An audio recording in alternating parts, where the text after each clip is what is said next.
Seikane Girls Academy is an elite all-girls school for noble families. In a surprising move, the school decided to bring in a commoner as a reference sample of ordinary life, and that person was Kaburizaka Kimido, who came from a regular high school. The students at Seikane were extremely curious and excited to ask Kimido all kinds of questions. Before all of this, Kimido had been living a normal high school life. That day, Eri asked him, like usual, to grab some tea from the cafeteria. But as soon as Kimido stepped out of his classroom, a group of muscular men suddenly rushed toward him. They grabbed him, tied him up, and tossed him into a car. While inside, the men flexed their muscles in front of him, clearly showing off for some reason. Kimido had no idea what was going on. Eventually, they threw him out of the car in front of the gates of Seikane Girls Academy. A maid named Miyuki greeted him politely and thanked him for cooperating. She explained that they did not want to cause a scene, which was why they used that unusual method to bring him there. Miyuki quickly untied him. Kimido was understandably upset and said they had gone way too far.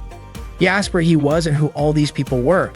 Miyuki brushed off his reaction, saying that the way he greeted people really did make him sound like a commoner, and to her, that kind of attitude was rude. She told him she would explain everything and asked him to follow her. As they walked, Miyuki introduced herself and explained that this was a school exclusively for daughters of noble families. It focused on teaching them the traditional manners and customs of classic Japanese women. The existence of the school was a well-guarded secret from the general public. She also told Kimido that the school was called Seikane Girls Academy, and starting that day, he would be attending it. Miyuki said that all the arrangements had already been made and even Kimido's parents had given their approval. Kimido was confused and asked why he had been chosen, but Miyuki ignored the question and simply told him to keep following her. She went on to say that Seikane was a school strictly for noble women, so men were never allowed. Every single student and staff member there was female, and no exceptions had ever been made. However, recently, the school had been facing a few issues. Miyuki brought Kimido to meet the principal, Sayuri. Sayuri introduced herself and apologized if Miyuki had treated him roughly. She then asked Miyuki to apologize directly to Kimido. Miyuki did apologize, although it was pretty clear she did not mean it sincerely. Kimido then asked what the actual problem at the school was. Miyuki explained that a lot of students who graduated from Seikane ended up struggling after entering the real world. Even though they came from privileged backgrounds, they were not used to interacting with people outside of their bubble. The shock of dealing with such different lifestyles sometimes led them to odd behavior, like becoming obsessed with online games. Kimido was confused about why something like that would even be considered a serious issue. Sayuri said that some people had recently suggested the school should take action to prevent the same thing from happening to future graduates. Miyuki added that after discussing the best way to keep the school's traditions intact while still preparing students for the outside world, they decided to bring in a commoner. By inviting someone like Kimido to live among them at school, the hope was that the students would slowly get used to interacting with people from different backgrounds. On top of that, the students had never really been around the opposite sex, which had turned into a big problem on its own. Sayuri believed that this would solve everything. Kimido said he understood the situation, but he was confused about why he had been chosen to be the commoner sample. Miyuki explained that Kimido was just an ordinary high school student from the top public school in the prefecture. His height, weight, and looks were all average, and he was known as a kind person. Back in middle school, he had even been nicknamed Sebastian. Because of that, Miyuki said he was basically the perfect example of a commoner. However, according to Miyuki, there was one exceptional quality that made Kimido stand out from everyone else. He was supposedly gay, had a muscle fetish, and was attracted to handsome, muscular men. Kimido was shocked to hear that and insisted that he did not have a muscle fetish at all. Miyuki asked if she was wrong because as far as she knew, Kimido never interacted with any girls and always spent time around other boys. That information had come from Kimido's childhood friend, Eri. Kimido explained that Miyuki had misunderstood him and that he was still straight. Sayuri commented that this could be a problem, and Miyuki even warned that it might turn into a serious issue. Kimido asked why that would be. Miyuki explained that if he really was not into muscles, and for the sake of protecting the school's secret, he would have to spend the rest of his life in a place that did not exist on any map. And if he insisted on staying at that school, he would need to be medically neutered in order to protect the purity of the female students. Hearing that, Kimido had no choice but to declare that he loved well-built muscles. Miyuki was surprised to discover that side of him, but she seemed relieved. She informed him that his class would be Class 1. Sayuri reminded him that none of the students at the school had ever interacted with any boys before, so she asked him to be careful and not do anything too extreme. Kimido then walked into his class and he was stunned to see all the students standing in formation, waiting for him. One of the girls introduced herself as the class president of Class 1. Her name was Reiko. She said that she and her classmates had been waiting for Kimido's arrival. The girls greeted him politely, and Kimido introduced himself in return. When they heard Kimido refer to himself using the word "or," they were surprised to learn that commoners talk like that. Suddenly, Kimido's phone rang. The students were confused and asked what the sound was. Miyuki stepped in to calm them down and explained that the object making that noise was called a cell phone, also known as a smartphone. None of the girls had ever seen one before. Miyuki explained that a cell phone was a small, portable telephone commonly used by commoners. The students immediately crowded around to take a closer look at Kimido's phone.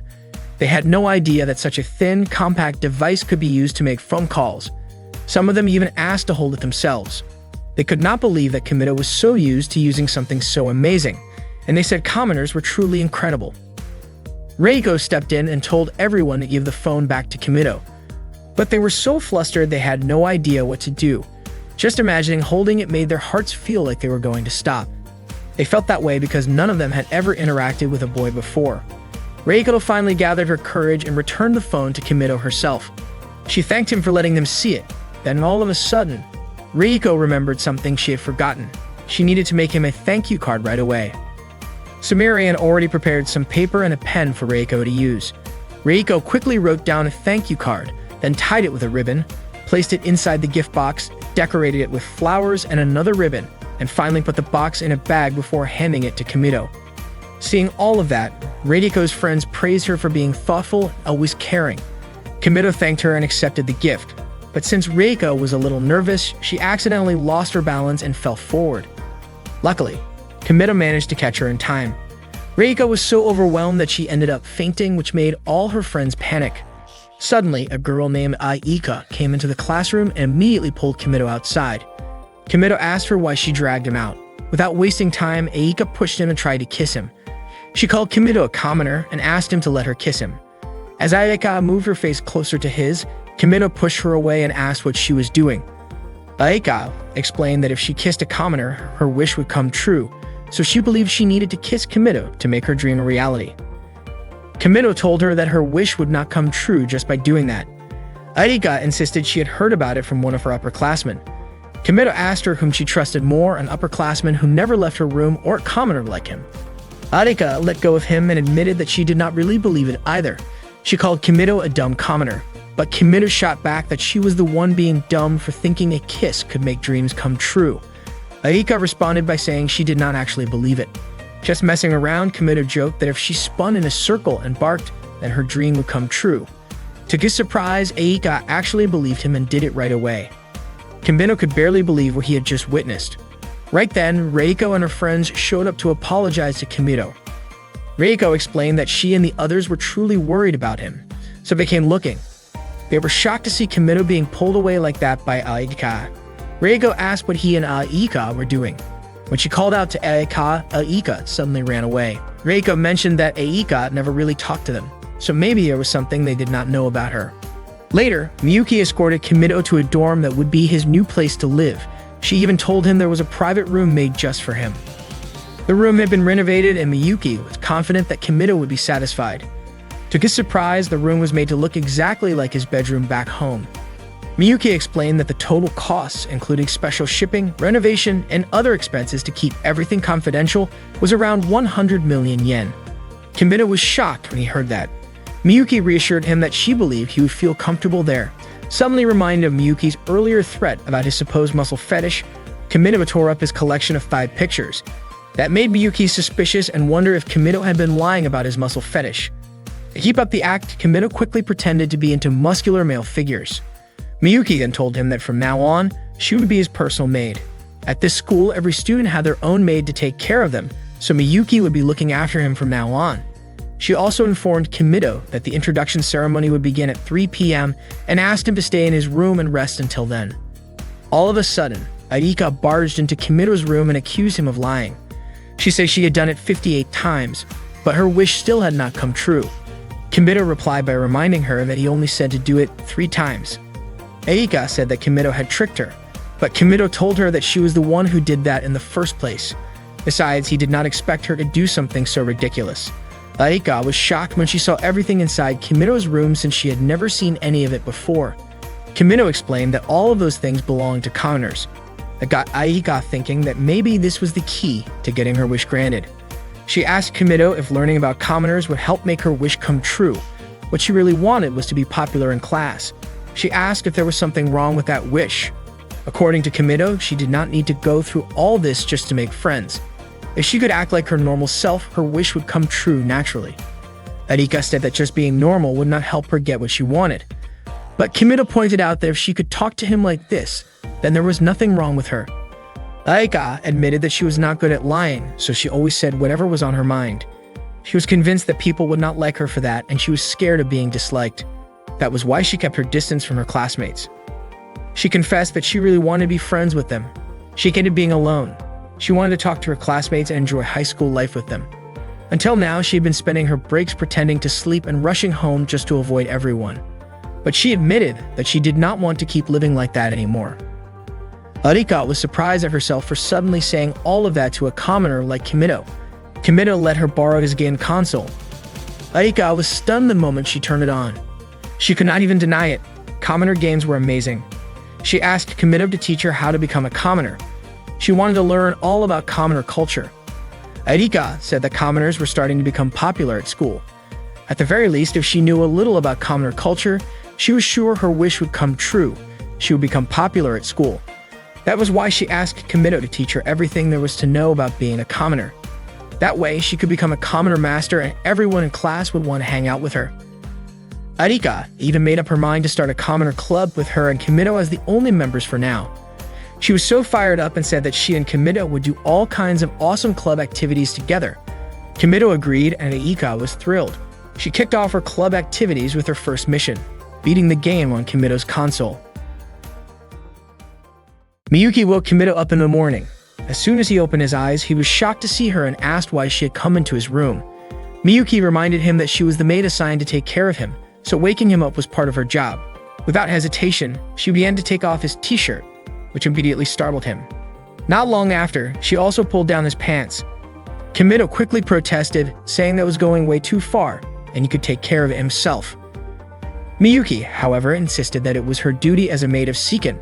To her, Kimito was just a commoner, boring with a muscle fish and perverted. That moment made Kimito realize that if he did not keep acting like he was into guys, there was no way he could survive in that place. Meanwhile, Reiko had already arrived at her classroom and was greeted by her friends. Back with Kimito, Miyuki asked him to enter through the back door instead of the front, since going in through the front would definitely cause a scene among the students.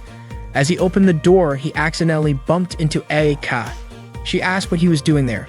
Unexpectedly, a crowd of students had gathered in the hallway, all talking about Kimito. Miyuki pointed out a better route for him to take, and Aika decided to follow. While walking together, Kimito mentioned that he finally understood why Aika often used that entrance. Aika asked why someone as popular as Kimito would even consider using it, then started wondering whether using that door might make her popular too.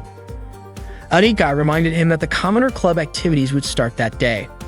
All that time, Kimito had been feeling uncomfortable because the maids kept following him around. He said that as a commoner, he was not used to having maids. Aika was surprised and immediately jotted it down in her notebook. Kimito offered to tell her everything about how commoners live as long as she would tell him what life was like at Seiken Academy.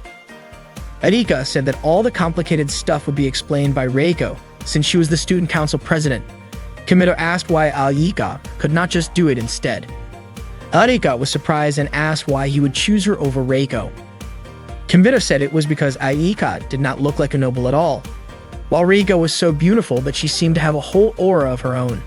To him, Reiko felt like she was from another world, and that made him nervous, unlike how he felt around Aika. Aika immediately smacked him, called him an idiot, and told him to stay away from her. As they kept walking, Reiko suddenly showed up and said she had been looking all over for Kimito. She was really happy to see him. She also greeted Aika, but as usual, Aika stayed silent. Reiko then asked Kimito if she could have a moment of his time after school. Kimito agreed, which made Reiko even more excited. She explained that she and her friends were planning a welcome party for him. They would all be waiting for him in the auditorium, and she even invited Aika before quickly walking away. Reiko then wondered if she had done something wrong to make Aika so upset. Kimito realized that Aika tended to get shy in situations like that. Reiko was definitely an outstanding student. She was great at English, skilled at flower arranging, and even her friends admired her for how beautiful her arrangements looked. On top of that, she was also amazing at the long jump. Her friends described her movements as graceful. When it was Aika's turn, she ended up falling during her jump, and Reiko showed genuine concern for her. Then came Kimito's turn. He performed exceptionally well, surprising everyone. No one expected him to jump that far, and the students started praising him for how impressive he was. After gym class, Kimito walked through the halls surrounded by Reiko and her friends. Reiko complimented him, saying she could not even imagine jumping like that. Kaa commented that guys really were built differently, and Mizuho said she could not even land as smoothly as he had. Kimito then asked where she had gone. The others assumed he was referring to Aika. Kimito explained that commoners usually use pronouns when referring to people, unlike nobles who tend to address others directly by name. Reiko asked if Kimito and Aika had talked that morning and mentioned that it seemed like the two of them were pretty close. Reiko guessed that maybe something was wrong with her and the others, since Aika had not wanted to talk to them at all. Kimito wondered if it would be okay to tell them that Aika just did not want to be disliked by Reiko and the rest. He eventually said that Aika might have her own reasons, and he asked them not to hate her for it. Reiko replied by asking why they would hate Aika in the first place. They had not done anything to upset her, but they were really glad Kimito told them that. That way they could try to become good friends with her. The other girls agreed and said they were sure it would work out, and they were willing to try. Later, Reiko and the others took Kimito to the school restaurant. Kimito was stunned by how fancy the place was. Every student there stared at him, watching his every move. At that moment, Kimito had become the center of everyone's attention. He was so nervous that he tripped. When he looked at the menu, he could not understand anything written on it. Reiko asked what he wanted to order. Kimito said he wanted Japanese food, so Reiko and the others decided to order the same thing. To everyone's surprise, what got served was instant cup noodles. Miyuki was the one who brought them out, thinking instant noodles were a staple food for commoners. Kimito told her that commoners did not eat that every day. When Miyuki asked if Kimito was refusing the food, Reiko suddenly jumped in and asked if instant cup noodles were actually food, since they smelled so different. Kimito was surprised that Reiko had no idea what they were. He asked if she at least knew what ramen was, but she just said she thought she had heard of it before. Kimito explained that instant cup noodles were a simple version of ramen. You just add hot water, and they are ready to eat. Reiko and the others were shocked to learn that all it took was hot water to make it. They had never thought of that before, and they were confused about why the container had so much writing on it. Some of them even compared it to old Imari porcelain that also had decorative writing. Kimito told them that sometimes commoners ate that kind of food. When Reiko opened hers, she was amazed that it was actual food and even came with seasoning packets. Mizuho was curious about how it worked and how just adding hot water could change its form. Kimito offered to let them try it. Reiko encouraged everyone to eat the cup noodles. Reiko asked Miyuki to hand out the noodles to the rest of the class. She said porcelain bowls were not worthy of holding the cup noodle treasure Kimito had shared with them, and told her to serve it on their best plates instead. Once the noodles had been passed around, the students grew curious about how it would taste, since the smell was so pleasant. Kimito was confused because he did not think the flavor was anything special. Reiko thanked Kimito and invited everyone to start eating. To Kimito's surprise, they all said it was absolutely delicious. He hardly believed what he was hearing. Kai said it was her first time ever trying something like that. Mizuho thought the broth was so savory and the texture of the noodles was truly unique. Maya even got hooked on the taste. For Reiko, it was an experience like nothing she had ever had before. She said she never knew a food like that even existed, and she would remember it for the rest of her life. Kimito could not believe how a simple meal could cause such a fuss. Meanwhile, Aika was eating lunch alone. To her, being away from everyone else actually felt kind of nice. Reiko brought Kimito to his welcome party. Kimito felt happy and thanked Reiko for it. Reiko said she was just glad she got to organize something like that. Then she invited her friends to raise their glasses for Kimito as the new transfer student. The welcome party was incredibly fancy, complete with a violin performance and dancing. Reiko asked if something was wrong with the party, but Kimito said he was just impressed that she could pull off something like that. Reiko told him that he was the impressive one, surrounded by a world they had never known before. She felt that Kimito had opened her eyes to a completely different perspective, and she was genuinely happy to be praised by someone like him. Reiko then invited Kimito to dance. However, he turned her down, explaining that he could not dance and had never danced before. Reiko apologized for not realizing that. Kimito then agreed to give it a try and asked her to show him how. Reiko happily accepted. She was clearly nervous as they got started. At first, Kimito felt like he might be able to pull it off, but as they continued, their movements got faster and they began spinning around wildly. Reiko assumed it was some kind of innovative dance style and figured it must be how commoners danced. Eventually, she started to feel dizzy and lost her grip. Kimito caught her just as the music ended. The other students burst into applause at their performance. Later that evening, Aika came to Kimito's room, clearly annoyed because she had been waiting for a long time. Kimito explained that Reiko and the others had taken him to the welcome party and then asked if Aika was supposed to attend as well. Aika insisted that Kimito tell her everything he knew about commoners for their club activities. Kimito asked for a moment to think about what kind of things commoners usually did. While he was thinking, Aika browsed through his bookshelf and asked what kind of books those were. Kimito told her they were comic books. She picked up one titled Avatar Tonfa, and Kimito was surprised that she had never heard of it. When she opened the book, she asked how to read it. Kimito was even more surprised that she did not know how to follow the panels. He explained that it was read from right to left, top to bottom. Arika started reading it and seemed to get into it quickly. She ended up reading more than just one volume. After a while, Kimito asked what she thought of the comic. Arika admitted that she was shocked and asked why Kimito had never told her about it before, about how all high schoolers among commoners were apparently paranormal, like in the comic. Kimito started to realize how naive Arika really was. He figured she probably believed everything she had read in the comic. Arika declared that she was going to become a paranormal too. If commoners could do it, then there was no way a noblewoman like her could not.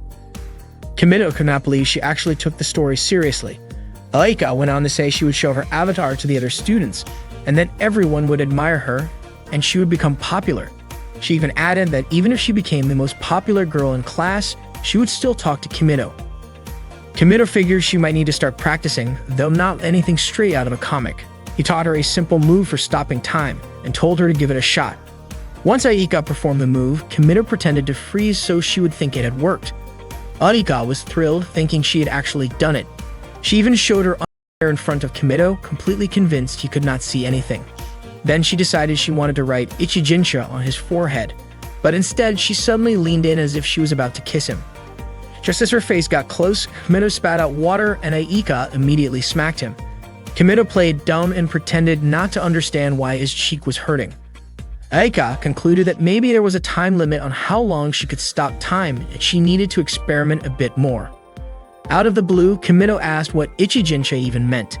Aika was shocked and asked how he knew what she was planning to write. Kimito admitted that it had all been an act and apologized. That night, Reiko was soaking in the hot spring when she unexpectedly ran into Kimito. Kimito was stunned by the sight of Reiko's figure.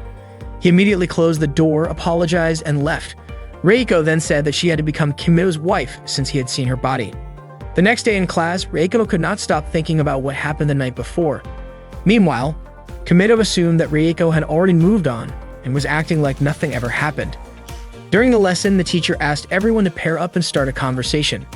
Kimito ended up with Reiko and invited her to begin. When Kimito started with the words, "you know," Reiko misheard it as "you now," which means engagement. She responded by saying it was a little too soon for them, but getting engaged and leaving school was totally normal back in her grandmother's time. Kimito had no idea what she was talking about. Reiko asked him to continue what he was trying to say. When Kimito said waiting for, she misheard it again, this time as wedding. Reiko then said she was ready to get married right away. She added that she could throw together an amazing ceremony that would make everyone happy, even if everything happened super fast. Without realizing it, Reiko started tearing a piece of paper out of her notebook and folded it into an origami tower. When she saw the word travel written on it, she asked Kimito where they should go for their trip, somewhere local or maybe abroad. The teacher looked completely confused, wondering what on earth was going on with Reiko. That day, a new maid was being briefed by her senior. Her assignment was to take care of Hakua, and unlike the other girls, taking care of her came with some special rules. It turned out Hakua could not dress herself, and that responsibility fell completely to the maid. Even her meals were scheduled in advance for the entire week, and she would not eat anything outside of that plan. The new maid was immediately taken to meet Hakua. Meanwhile, Miyuki was waking Kimito up that morning. As always, she said she hoped he would not wake up again. Then she asked how he was doing and if he had gotten used to living there. Kimido said that at that point, he still was not used to it. Suddenly, his mother sent him a message asking how he was and mentioning a hot spring called Yahoo. Kimido had no idea what the message meant. Miyuki explained that as a thank you gift for agreeing to be the commoner sample, Kimido's house was undergoing major renovations. Their bathroom had even been turned into a hot spring. His whole family was loving it. Kimido could not believe it. To him, it felt like his family had sold him off in exchange for a fancy bath. Miyuki reminded him that what mattered most was that his family would not worry. She told him to reply to the message right away. Before he could, Miyuki grabbed his phone and typed out a reply herself. Fortunately, Kimido managed to snatch the phone back in time and deleted the strange message. He was confused why Miyuki had replied without asking him first. Later, while eating at the school cafeteria, Kimido noticed that the students around him were all staring. It did not stop there. Whether he was in class, walking through the halls, or even in the bathroom, people kept watching him. He could not find peace anywhere. During a break in the back garden, Kimido replied to his mother saying he was starting to get used to the place. Then he saw a girl drawing on the wall. Curious, he wondered if she was also a student there. Her name was Hakua. Kimido was about to give her a little scolding when, out of nowhere, Hakua took off her clothes and tossed them aside. He quickly stopped her and handed her clothes back. Just then, two students passed by nearby and Kimido panicked. Worried that they might get the wrong idea, he brought Hakua to her room as fast as he could. Once there, he told her to put her clothes back on. But Hakua suddenly asked if Kimido had been the one who undressed her. He quickly denied it and told her she had taken off her own clothes. Hakua then asked why she would even do something like that. Kimido, of course, had no answer and told her again to get dressed. That was when Hakua said she could not do it because she did not know how to dress herself. So Kimido ended up helping her get dressed. Afterward, they introduced themselves to each other. Hakua seemed unfamiliar with his name, so Kimido asked if she had attended the introduction ceremony for the commoner sample. Hakua told him that she had been locked away in her lab for the past 2 days. Suddenly, Hakua's stomach growled. She explained it was a warning signal for low blood sugar. Kimido figured that meant she was hungry. He quickly made her some instant ramen, the kind of food commoners usually ate. But he told her this was not just any ramen, it was his special recipe, cold ramen with chili oil. Hakua said she could not eat it. So Kimido took the initiative to feed her himself and encouraged her to give it a try. She took a bite and ended up finishing the entire bowl. Once she was done eating, Kimido asked her to return to her room. But then, out of nowhere, Hakua fell asleep on the floor. Kimido tried to wake her up. Unexpectedly, Hakua jumped up, started scribbling something on the desk, and then began taking off her clothes again, one piece at a time. At that exact moment, Aika was on her way to Kimido's room for their club activity. But what she saw when she opened the door was completely shocking. From her point of view, it looked like something indecent was happening between Kimido and Hakua. Kimido quickly tried to explain that it was all a misunderstanding and not what it looked like. However, to Aika, it seemed like his hand was holding Hakua's underwear. Aika immediately yelled and called Kimido a pervert. After Hakua regained consciousness, Kimido escorted her back to her lab. Once they arrived, one of Hakua's maids, Sakamori, thanked Kimido. She pulled out a digital camera, which turned out to be used for recording what Hakua had written on the statue earlier, so she planned to head to the courtyard to take a picture of it. Kimido had no idea what that was all about. Sakamori then explained that Hakua was globally involved in fields like mathematics and industry, and at the time, many of the world's top business figures were waiting for her conclusions. Sakamori also mentioned that the building was funded by the profits from Hakua's own patent rights. She added that it was time for Hakua to eat. Kimido replied that he had already fed her. Sakamori was shocked when she heard that Kimido had taken care of Hakua's meal. Kimido asked if he had done something wrong. Sakamori said it was fine and asked what kind of food he had given her. Kimido told her that he had made instant ramen for Hakua. Sakamori looked nervous and thanked Kimido for taking care of her. When Kimido was about to leave, Hakua grabbed his hand and asked him to stay. Sakamori was so surprised by what she heard that she collapsed to the floor. Kimido gently patted Hakua's head and told her to come visit him again sometime. Hakua let go of his hand and did as he asked. After that, Kimido left. That night, Sakamori told the other maids about how shocked she was by Hakua's behavior. The Hakua they knew would not even wear underwear if left alone. She had never shown interest in anything outside of academics. Sakamori even mentioned how Hakua had held on to Kimido's arm and asked him not to leave. The other maids could hardly believe what they were hearing. Sakamori also said that Hakua had eaten before going home. A new maid asked if Hakua's meals were not supposed to follow a strict schedule, and that the Wednesday menu should have been gratin with clams. She wondered if what Kimido gave her matched that. Sakimori explained that Hakua actually ate instant ramen. The maids were surprised and questioned whether Hakua had made an exception. While they were still unsure if Hakua had feelings for Kimido, they reminded themselves that despite how she looked, she was still a 14-year-old girl. That day, there was a flower arrangement class. Kimido was not sure if he could manage it, but Reiko reassured him that everything would be fine. She even offered to help and told him not to hesitate to ask her anything.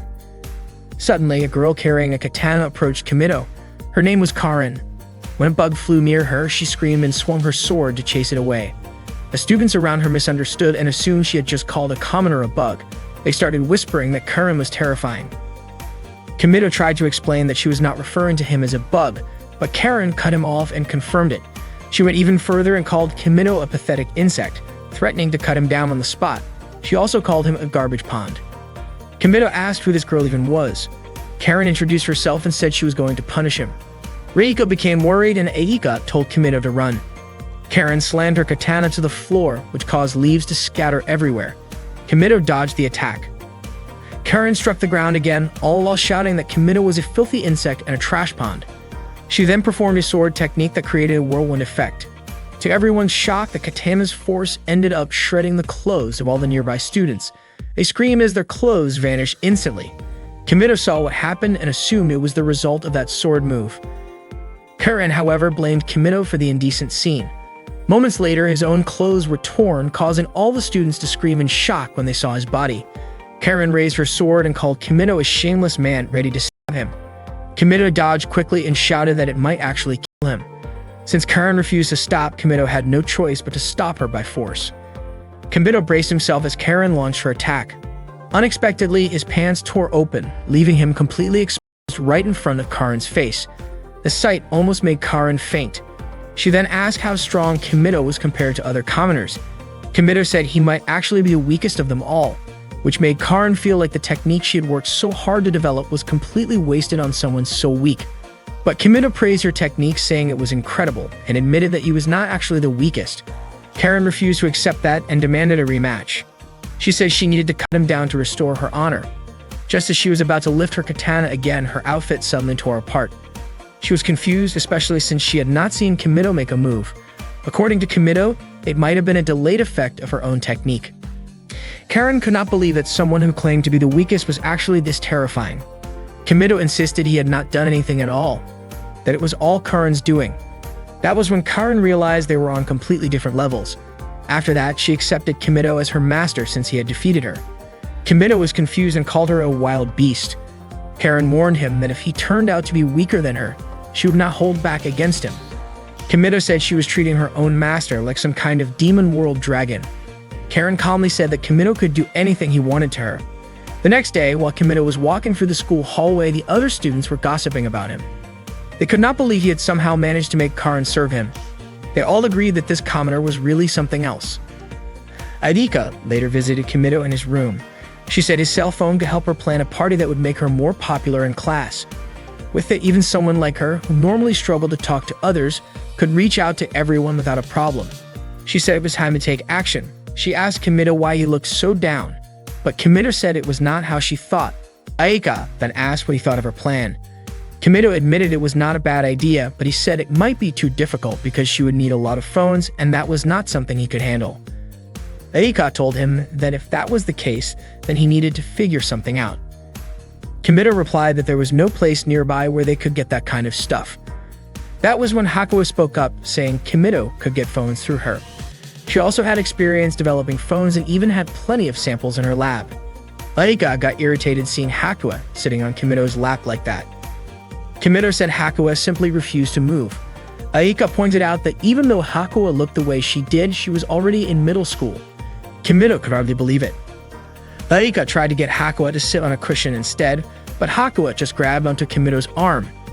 Kimido wondered why Aika looked so annoyed, but she denied it. Suddenly, Karin burst into the room and was surprised to see how close Hakua was sitting next to Kimido. Kimido asked what Karin was doing there.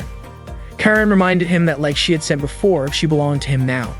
She would stay by his side for as long as possible. and the moment she felt ready to surpass him, she would challenge him again. Kimito said he understood her goal but begged her not to take things too far. Karen was still upset about how Kimito had ended up putting something embarrassing in front of her during their fight. Kimito insisted he had not done anything like that. Aika tried to speak up, and that was when Kimito suddenly realized Aika was still in the room. Aika could not understand why Kimito always treated her so badly. Kimito said that Aika was a sun-pure type who probably had a complicated, conflicted mindset. Aika insisted that she was not its sun-pure, and she reminded him that it was time for their club activities. She told Kimito to ask Karen and Hakuya to head back. Kimito asked what was wrong with them hanging out together and why Aika disliked it so much. Aika suddenly raised her voice, almost blurting out that Kimito had been sitting way too close to them. She then stepped out of the room and saw one of the maids carrying a large box. The maid handed it to Kimito. When Kimito opened the box, it turned out to be filled with cell phones.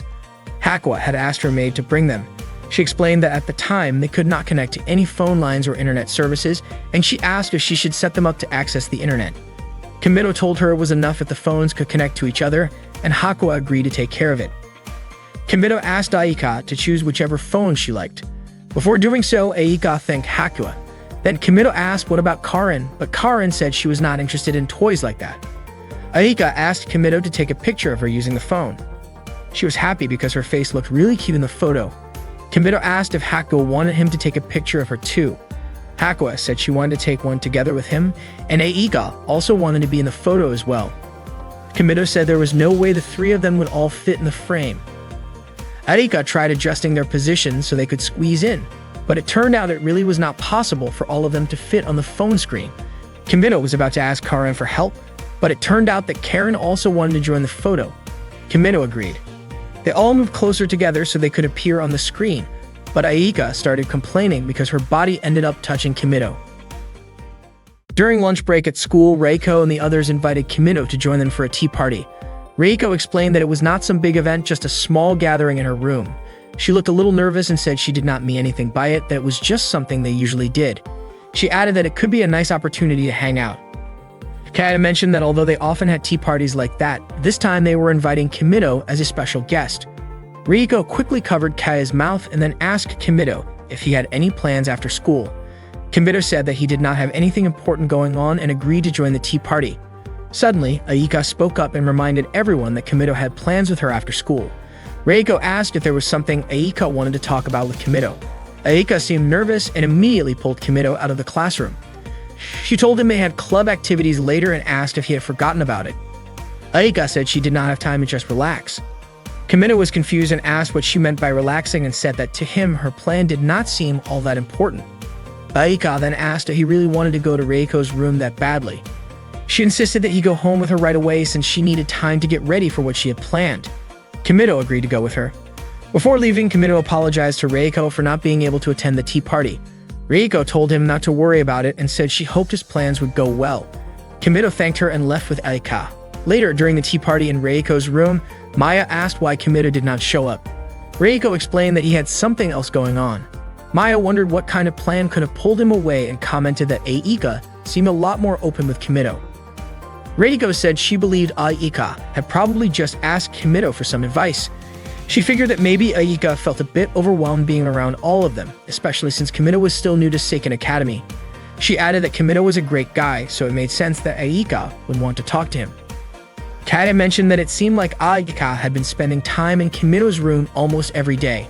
She said it felt like they were getting a bit too close. A few days ago, Kata had gone to visit Kimito's room, but when she reached the door, she overheard Aika sounding really into something. That made her hesitate to go in. Lately, Aika had been hanging around Kimito's room late into the night. Meanwhile, Aika and Kimito were at their club meeting. Aika said she wanted to prepare some counter-style snacks like candy. Kimito brought up cheap snacks like yumiabo, which were easy to find at convenience stores. He mentioned that girls would usually buy those to eat in class. Aika liked the idea and decided to call it a commoner after-school snack party. Kimito agreed with the name. Aika looked happy and said it sounded like it would be a lot of fun. She hoped everyone would enjoy it. Back in Reiko's room, her friends were still talking about Kimito and Aika. Maya pointed out how close the two of them seemed in class, from the way Aika grabbed Kimito's hand to how they talked to each other. She said it felt like Aika was clearly going after Kimito behind everyone's backs and that it did not look like just a normal friendship. Kai even said that maybe the two of them were already dating. Maya got even more excited talking about it, especially since they were alone in the room together. Kai guessed they might have been kissing. At that point, Reiko suddenly raised her voice and told them to stop talking about it. Everyone was shocked by how upset she got. Reiko stood up and ran out of the room. The next day, Reiko did not come to school. Kai ended up crying. Kimito came over to check on them and asked what had actually happened. Meanwhile, Reiko was crying alone in her room. Not long after, Kimito came to see her and asked what was going on. But Reiko told him that she could not say anything. Kimito then asked if it had something to do with him. After hearing that, Reiko opened the door and said it was not like that. She then told Kimito about what happened the day before. She also explained that she had yelled at Kae and left the room without saying anything. It was the first time she had ever done something like that, and she did not know what she should do. Kimito offered to help her. When Kimito went to his room, he was surprised to see Aika there. Aika asked about Reiko and mentioned that she knew Kimito had just come from Reiko's room. Kimito asked how she knew that. Aika accidentally admitted that she got curious when Kimito left and decided to follow him. Kimito explained that Reiko was feeling really overwhelmed. Aika guessed that Kimito was probably thinking of a way to help her, and Kimito was confused about how Aika could know that. Aika said that was just the kind of person he was, and then asked if he had come up with any ideas. Kimito thought the simplest solution would be to bring in an outsider to talk things through, but since the whole class was involved in considering Reiko's situation, he figured it would be better to organize an event or something different that could boost everyone's spirits and help Reiko gain more confidence. He started thinking about something related to commoners that nobody at school knew about but could be used to patch things up, but he was not sure what could check all those boxes. Aika suggested that what Kimito was actually planning was an after-school commoner-style party. Kimito asked if that was not the idea Aika had wanted to do herself. Aika said it was fine because she thought there was no better idea than that anyway. Kimito told her she was actually a really kind person. Aika admitted that she had not really wanted to do it at first, but since it was her idea, she also wanted to be more popular in class and enjoy school life with everyone. Still, she could not stand seeing the class like that and did not want to leave Reiko alone. She said she would hate herself more if she did nothing. Kimito once again told her that she was a good person. He even offered to make her a snack, but instead, Aika bumped her forehead against his and called him an idiot. Kimito winced in pain and said he was starting to think she was not such a good person after all. After school, Kimito thanked the students who had gathered and told them they would be having a commoner-style after-school party. He explained that this was something that regular high school girls often did, and he wanted everyone there to try it out. Suddenly, Reiko showed up, dressed completely differently from usual. She said "edge poyo," a phrase commonly used by fashionable girls from the commoner world. Her classmates could barely believe that the girl standing in front of them was Reiko. She kept acting playfully like a typical commoner girl. Kimito was genuinely impressed because Reiko seemed to be able to pull off anything perfectly. Kimito mentioned that earlier that day he had asked Reiko to dress like a fashionable girl from the commoner world. Girls dressed like that were usually seen as trendy. Everyone noticed that her hairstyle looked foreign and her makeup was bold and stylish.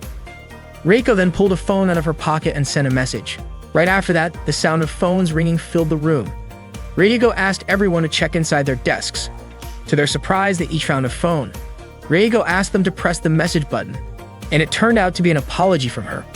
She apologized for making everyone worry. She also specifically apologized to Kae for saying something hurtful. Kae said it was her fault too. Reiko asked Kae to take a selfie with her as a way to remember that they had made up. Reiko took a picture with Kae using her phone. Then she explained to the class that phones could also be used to take pictures and send them through messages. She said that commoner girls usually took pictures like that with their friends and messaged them to each other. Reiko told everyone that she and Kae were friends. Kae was touched and said she would treasure that photo like a prized possession. After that, Reiko invited the rest of the class to take photos with her too. After the event ended, Reiko thanked Kimito for helping her. In fact, she felt like no amount of gratitude would ever be enough to repay him. Kimito felt relieved that Reiko and Kae had made up. Reiko was incredibly happy that Kimito went through all that just for her.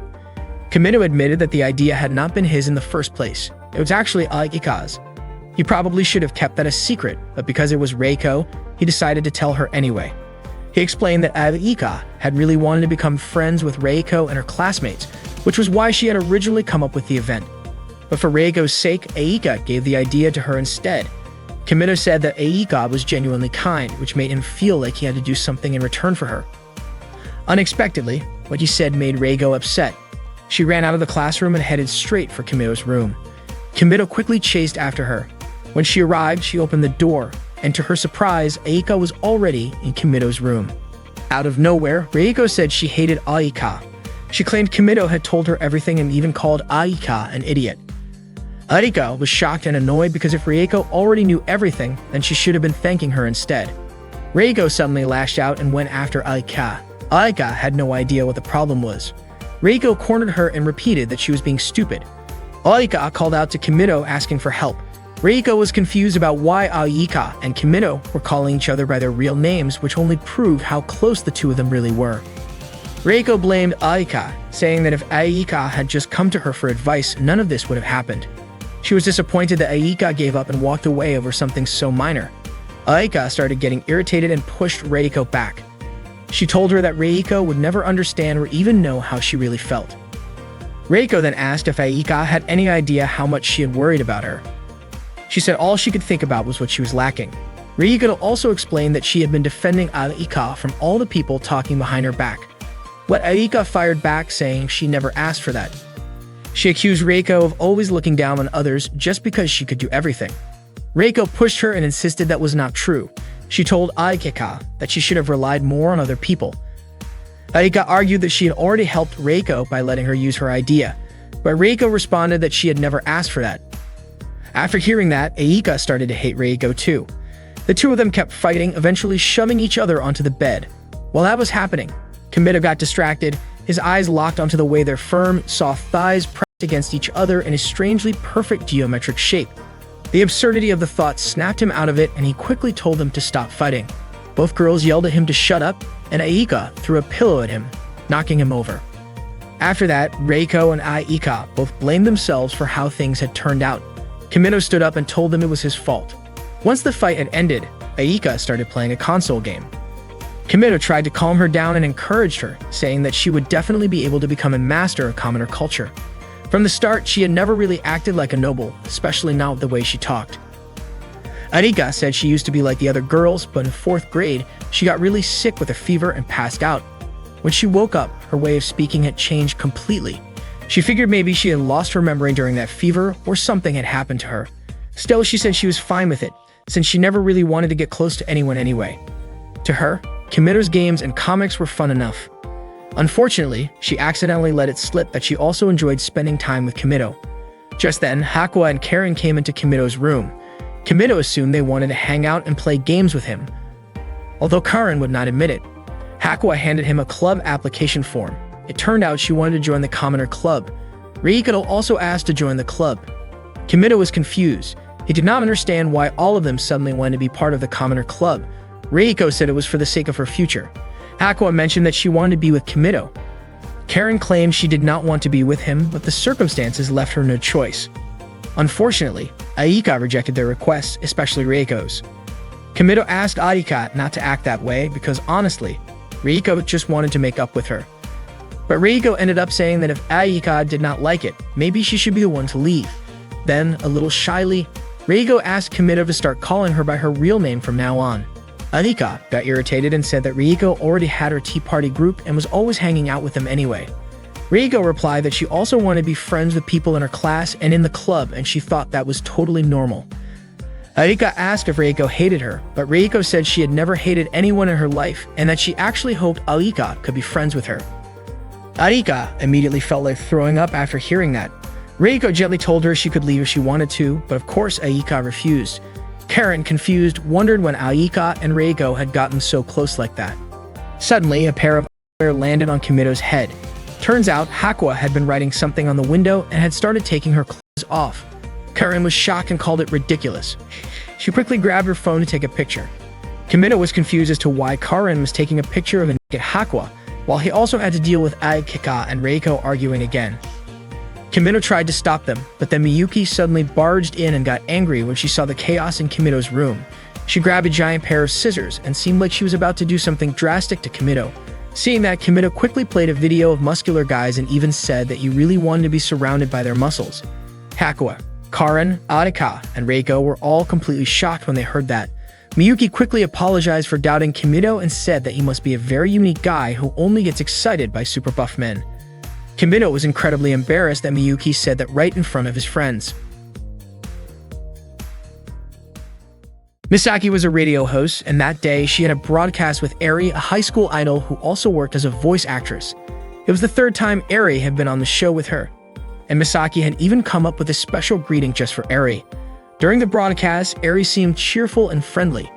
But after the show, while they were in the restroom, Eri was clearly upset with Misaki. She was angry that Misaki had called her things like money-making voice or sweet cake. To Eri, those kinds of comments were rude and annoying, and she felt Misaki should have known better than to say that on air. Right then, Eri got a message from Kimito. He told her that he was doing fine, that he had made some new friends, and that she did not need to worry about him. The thing was, Eri had not been worried about Kimito at all. The next morning, Kimito woke up and suddenly found Hakuo lying next to him. She was completely naked. As Hakuo started to wake up, Kimito asked if she wanted to play with him. She nodded, so Kimito helped her get dressed. After that, Kimito wanted to cook something for her, but all he could find was potatoes. He offered her some options: steamed potatoes, fried potatoes, or potato cakes. Hakuo asked what potato cakes were, and Kimito explained that they were like rice cakes, but made from mashed potatoes. He said he would shape the mashed potatoes into patties and fry them in a pan, and that they tasted pretty good. Hakuo seemed interested, and Kimito asked if she was okay with eating his cooking, since she usually followed a strict eating schedule. Hakuo told him that as long as he was the one cooking, she would eat it. Kimito said he would make something tasty for her. While he was preparing the mashed potatoes, Hakuo asked if there was anything she could help with. Kimito asked her to roll the potato mixture into little balls and reminded her to wash her hands first. After she did, he helped her put on an apron. He told her she looked cute in it, and Hakuo smiled at the compliment. As they worked, Hakuo compared her potato balls to Kimito's. His were all the same size, while hers were uneven. While they were still having fun making them, a pair of panties suddenly landed on Kimito's head. It turned out Hakuo had started scribbling formulas again, while absent-mindedly taking off her clothes, but this time she had not taken off the apron. Kimito quickly helped her put her underwear back on, but he could not help thinking he probably looked like a total creep. Soon the potato cakes were ready. Hakuo tried them right away and said they tasted good. After snacking, Hakuo picked up a small book and started reading. One riddle in the book asked, "What closes when you pass through it, but stays open if you do not?" The answer was a railroad crossing. Kimito was surprised and asked if Hakuo did not know what riddles were. She asked him what a riddle was. Kimito then asked if she remembered going to kindergarten or grade school, but Hakuo said she could not remember anything from kindergarten. When he asked what she used to do in grade school, she replied that she had made ergodic hypotheses, built cargo-carrying robots, and designed a bunch of CPU circuits. So Kimito decided to try asking her a riddle himself. He said, if a father frog goes quack quack and a mother frog goes caro caro, then what sound does a baby frog make? Hakuo answered seriously, saying that each species makes a different sound and that there are 124 frog species. Kimito was a little stunned by her reply. The actual answer was that baby frogs are tadpoles and do not make any sound at all. When she heard that, Hakuo was surprised. Kimito laughed and said she was not very good at riddles. Hakuo asked him to give her another one. Kimito said, when a car goes around a corner, something always drops. Hakuo answered gasoline, but Kimito pointed out that gasoline does not exactly get dropped. Then she guessed spare parts, which Kimito thought sounded kind of scary. Next, she guessed a person, which he said was even more disturbing. He was about to give her the real answer, but Hakuo said she wanted to think a bit longer. After a while, she answered tire molecules. Kimito replied that if that were the case, then cars would drop those even on a straight road. The correct answer was speed. He laughed again and teased her about not getting the answer. Hakuo wanted to try one more, but unfortunately, Kimito had run out of ideas. Not long after, Sakimura came to pick up Hakuo, but Hakuo said she wanted to stay with Kimito a little longer. Kimito told her they could hang out again tomorrow, and Hakuo agreed. He walked her back to her room, and just before she went in, Kimito noticed a boy doll lying on her bed. Hakuo looked embarrassed and quickly stepped inside and shut the door. At that time, Reiko was hanging out in her room with Aina and Karen. They were chatting about how close Kimito and Hakuo had gotten, and Reiko asked Aika what she thought about it. According to Aika, it had clearly gone too far. At first, she had not really paid it much attention, but lately things had been out of hand. Whenever she tried to have a quick word with Kimito, Hakuo would suddenly get even more flirtatious with him, which completely distracted Kimito. Then, when they played games together, even though Hakuo was already clinging to Kimino, she still acted like he was ignoring her. And when she started undressing, it really made Aika uncomfortable. Karen said it had reached a point where they could not ignore it anymore. Reiko mentioned that while they were having cake, Hakuo had eaten directly from Kimito's hand. Reiko thought that was completely unfair, and just watching it made her feel uneasy. Both Arika and Reiko were clearly annoyed by how Hakuo was acting around Kimito. Karen even admitted that she was jealous and felt like she wanted to take drastic action, but Reiko reminded her not to go overboard. Arika concluded that the real problem was Kimito, especially since every time he handed out candy, he smiled like he was genuinely enjoying it, as if he were some kind of personal servant. Reiko even wondered if she should take her clothes off too. Karen said they needed to free Hakuo from Kimito's hands, because if they let things go on like this, Kimito would probably make Hakuo do all kinds of things, and that would be completely unacceptable. Arika agreed, saying it was obviously something they needed to stop. Reiko agreed too and said the first step was to talk to Hakuo directly. Reiko, Arika, and Karen waited for Hakuo in Kimito's room, knowing that she usually showed up at the same time every day. And just as expected, Hakuo showed up not long after and opened the door. She looked around the room trying to find Kimito. Reiko told her that Kimito was busy with something and would not be coming home that day. Hearing that, Hakuo immediately turned to leave, but Karen quickly stopped her. Erika pointed out that there was nothing wrong with hanging out once in a while without Kimito. Reiko added that spending time with just the girls could be fun too, and she said she wanted to spend time with Hakuo as well. Then Reiko gently pulled Hakuo over to sit with them. Hakuo stayed quiet and kept reading her book, and the room fell silent. Trying to lighten the mood, Reiko invited everyone to have some tea together. She served tea and brought out some cakes to share, but Hakuo kept her eyes on her book and stayed silent. Reiko then offered Hakuo some of the cakes she had prepared, but Hakuo did not respond at all. Reiko asked Aika and Karen why they thought Hakuo would not eat them even though she had prepared them just like usual. Aika guessed maybe Hakuo just was not hungry, but Karen said that was not the issue. She explained that Hakuo would only eat if someone fed her by hand. Otherwise, she would refuse. Karen even tried feeding Hakuo herself, but surprisingly, Hakuo still refused even though she usually accepted food that way. With no other option, Karen decided to go all out and pretend to be Kimito. She announced that she was Kimito, someone who liked muscular guys and girls who looked like they were still in grade school. Then she tried feeding the cake to Hakuo again, but even then, Hakuo would not eat it. Karen had no idea why it was not working this time. There was food lined up right in front of Hakuo, but she had no interest in any of it. Reiko was at a loss for what to do, so she called her maid, Sumire, and asked her to bring food that matched Hakuo's usual eating schedule.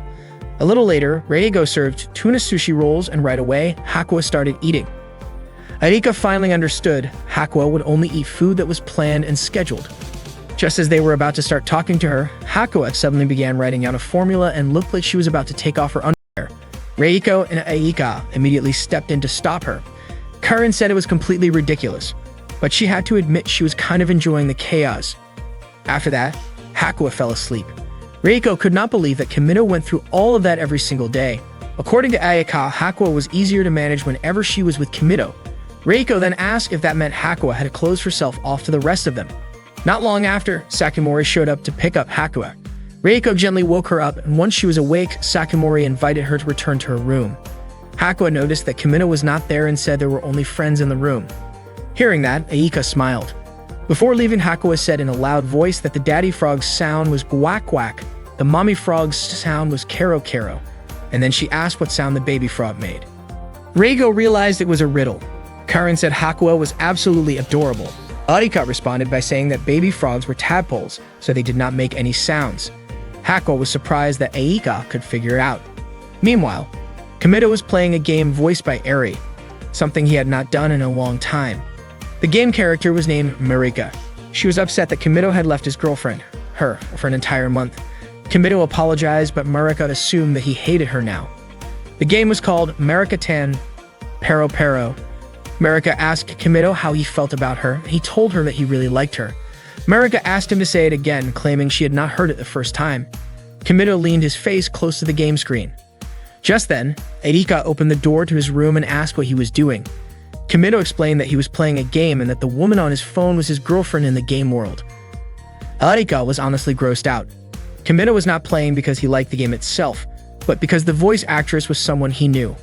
Erika did not really understand what he meant by that. Kimido explained that when the game character spoke, the voice was actually someone he personally knew. Aika was really curious and wanted to hear the character's voice for herself. Kimido told her to try chatting with the game character. Marika and Aika introduced themselves. Marika asked if Aika was Kimido's friend. Aika nervously said yes. Marika laughed and told her not to be so tense. Aika really enjoyed the conversation with the game character.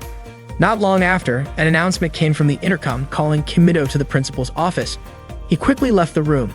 Marika then asked Aika to be her friend, and Aika happily agreed, even jokingly saying, "Until death do us part." Suddenly, Reiko walked into Kimido's room and was surprised to see what Aika was doing. Aika explained that she was making friends. She told Reiko that if she was looking for Kimido, he was not there and neither were Hakua and Karin. Since Aika was busy, she asked Reiko not to bother her. Reiko stepped into the room and said she wanted to read a book. Aika found it odd because Reiko usually did not like being alone with her. Out of the blue, Reiko asked why there were always women on the covers of Kimido's books. Aika guessed maybe it was because the female character was the protagonist. Reiko found it strange considering the books were meant for male readers, but every volume had a woman on the cover. Aika said she had no idea and suggested that Reiko go back to her own room to read. Reiko then asked why Aika was reading in Kimido's room and why she was still lying on his bed, since reading while lying down was a bad habit. Aika got annoyed and said Reiko was being way too picky. Then she moved to sit on the floor. Reiko quickly pointed out that Aika's underwear was visible, which made Aika immediately cover herself and call Reiko a pervert. Reiko told her she was the one being inappropriate, acting too relaxed just because Kimido was not around. Aika got annoyed because Reiko was being too noisy, so she went back to her room. Reiko, on purpose, mentioned that when Kimido returned, it would be just the two of them. Hearing that, Aika changed her mind about going back to her room and instead grabbed a book from the shelf.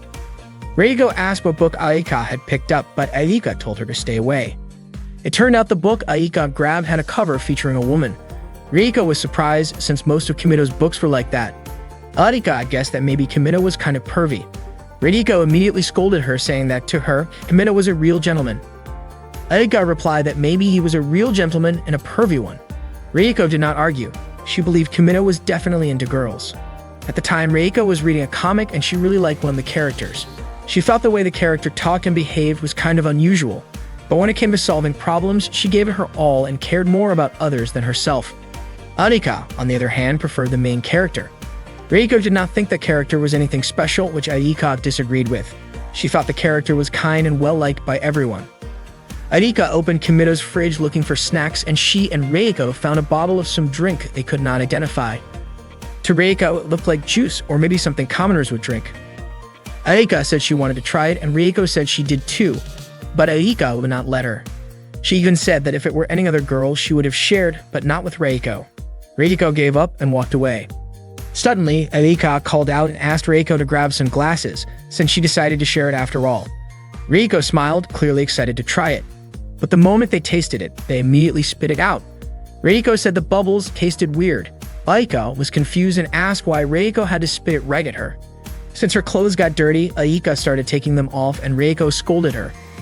Aika explained she was taking them off so they would not stick to her. Reiko ended up taking her clothes off too. When she saw Aika's clothes just lying there, Reiko reminded her to fold them properly. She felt like Aika lacked basic manners, especially since she was a student at Seikan Academy. Reiko tried to make Aika hand over her clothes so she could fold them herself, but she slipped and fell right on top of Aika. Reiko's body landed on Aika, making it hard for her to breathe. Reiko quickly apologized, but Aika told her to get that gross thing off her face. Reiko got offended when she realized Aika was referring to her chest. They kept bickering back and forth until they realized Kimido was standing there, watching them. He noticed a comic book near them that had a romance story between two girls, and he immediately apologized for interrupting. Both girls shouted, trying to explain that he completely misunderstood what was going on. The principal of Seikan Sayuri called Kimido into her office to inform him that the construction for the school trip destination had been completed and that tomorrow, he and his friends would be visiting the place. Kimido asked what kind of place they would be going to. Miyuki explained that the school had built an amusement park to introduce commoner culture to the noble students, and it had been named the Commoner Park. Sayuri wanted Kimito to help the students at the Commoner Park because, according to her, ever since Kimito arrived at Seikaen, the atmosphere at school had become much livelier. Reports even stated that there had been no negative impacts on the students despite their initial concerns. Sayuri also admitted that having a male student around had made the girls more spirited. Kimito was surprised to hear this. Miyuki mentioned that although Sayuri called Kimito a man, in reality he was just a pervert who loved muscular men. Kimito immediately protested being labeled that way. Miyuki asked if she had said anything wrong and added that she would even cast Kimito right then and there for the girls' safety. Hearing that, Kimito quickly declared that his dream was to become a muscular man covered in oil. Sayuri asked Kimito to share his experiences about commoner life and to serve as a full example for the students. She said that the reason Kimito was born was for this brief moment, which made Kimito wonder just how cheap his life was. The next day, the female high school students of Seikaen set out on their trip to the Commoner Park. While still on the bus, Reiko confessed that she was curious about what the Commoner Park would be like and that she could not wait to get there. Kai asked Reiko if they had arrived, and Maya urged Reiko to get off the bus quickly. Kimito told Aika that the school trip was the time for the Commoner Club he had established to shine, meaning it was Aika's stage. Kimito believed that if Aika performed the way she had practiced, she would be just fine, and he kept cheering her on. The students then entered the Commoner Park. Before entering, they were briefed that the park had been built so they could experience the life of commoners, and they were encouraged to enjoy it fully. A large lift carried them down into the Commoner Park. Kimito was confused because the students did not seem to feel anything special when passing through the gate. He wondered what exactly they found so impressive.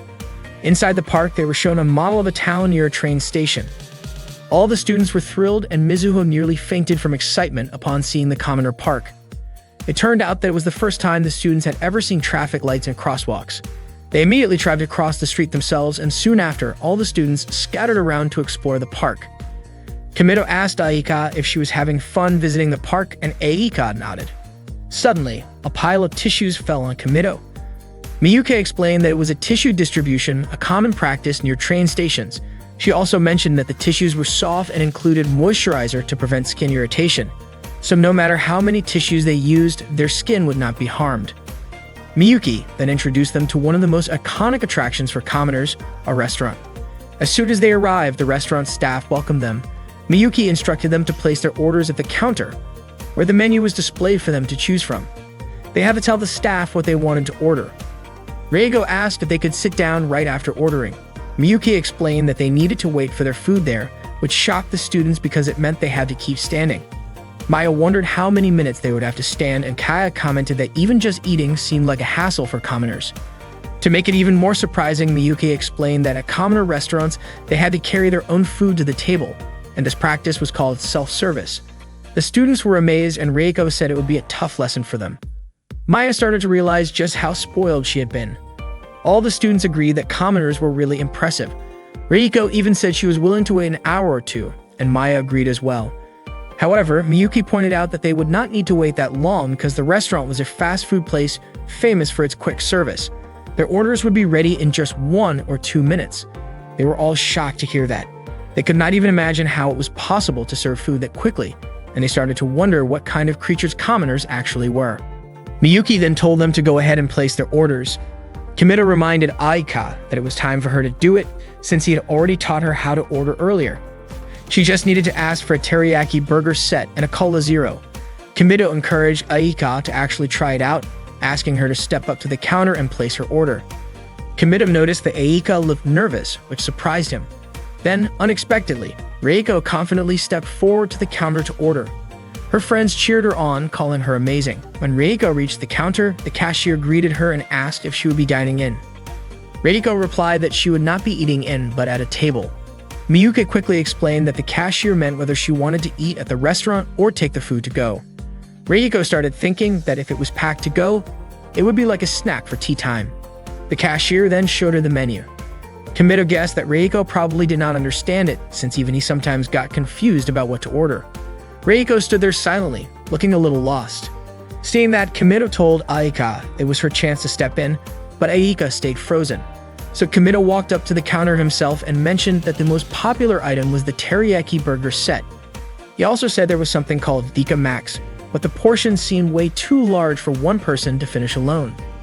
Reiko decided to order the teriyaki burger set. The cashier then asked what drink she would like. Kimito suggested ordering iced tea and Reiko agreed.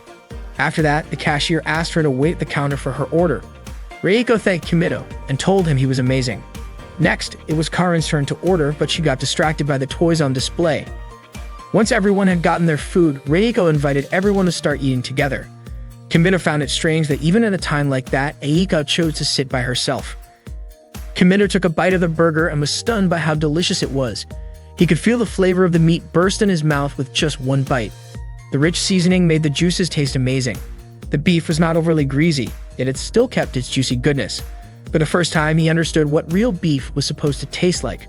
Everything he had eaten before now seemed like garbage in comparison. The softness of the bun perfectly complemented the tenderness of the meat, and the gentle aroma combined with the incredible texture made it feel like pure perfection. It felt like every grain of wheat had been crafted just to gently wrap around that burger. Eating it was like being transported to a whole new world. Kimito truly felt like he was experiencing heavenly harmony in his mouth. In his awe, he even started repeating Pythagoras over and over again. Kimito shouted that it was wrong to even call this burger Max. His friends asked him what was going on with him. Kimito admitted that while the burger was insanely good, the simple and balanced flavor of a classic cheeseburger and the unique taste that could only be found in the Dika Max made it special in a different way. More importantly, there was something about Dika Max that could not be found anywhere else. He even started wondering how much the burger actually cost, feeling like it would be strange if it was only a few hundred yen. Getting frustrated, Kimito angrily said that treating Max like that was insulting. He even challenged whoever dared to make such a burger to face him. Everyone was shocked, seeing how seriously angry Kimito looked, and they had no idea why he was so worked up. Meanwhile, Aika simply sipped her drink quietly from her seat in the corner, listening to everything from a distance. Meanwhile, Sakimori chased after Hakua, who was walking toward Kimito's room. Sakimori asked if Hakua was planning to play with Kimito, and Hakua nodded. Sakimori explained that unfortunately, Kimito had gone out with the others. They were visiting a public park together. Hearing this, Hakua just stayed silent.